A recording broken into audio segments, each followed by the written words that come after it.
We built this city on rock and roll. Built this city. So much, Tim. So tell us, what are some of the unique challenges that people face entering into leadership? You know, that's awesome because you know what? We wouldn't be doing a service to the folks watching this if we didn't talk about it. I mean, leadership is not, you know, the minute somebody, you know, shakes your hand and congratulates you on a supervisory, management, or director level job, the world is not unicorns and rainbows. I mean, nobody is going to roll out a red carpet for you when you roll into the parking lot the next day. That's not how it works. Leadership has challenges. And some of them are interesting and unique, and we need to talk about them. First one, and probably the hardest one, is you just don't get the luxury of a bad day. You know, no matter what's going on in our lives, and we all have challenges in our lives, we have to show up and show up with a game. You know, there just is no substitute. When the lights are on, it's game time, and our team is looking to us for how to respond. We can't come in 5 degrees of beat up, 5 degrees of downtrodden. We've got to be universally upbeat and you know, whatever's going on, we have to leave that baggage in our car, in the parking lot, wherever.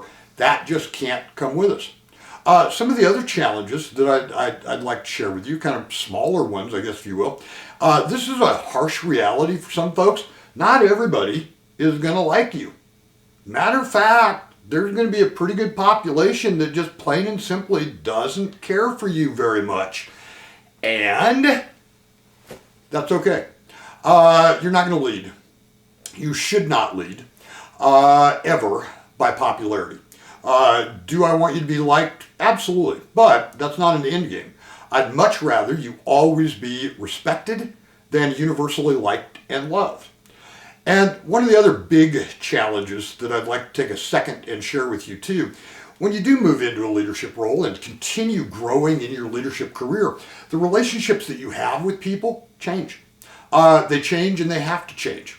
You know, you might have started at exactly the same time and developed this really kind of core friendship with somebody that you started with, but now you got a promotion and now you're leading that individual. You can't be their buddy anymore.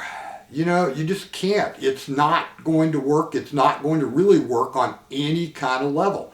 What you have to do is rise and separate from that, create distance in that relationship so there is parity and equity in the relationships that you have with all of your team members. And, you know, for a lot of folks that's tough. For a lot of folks that pulls at your heart. And I'm glad it does, but it also becomes a leadership necessity to manage those relationships that way.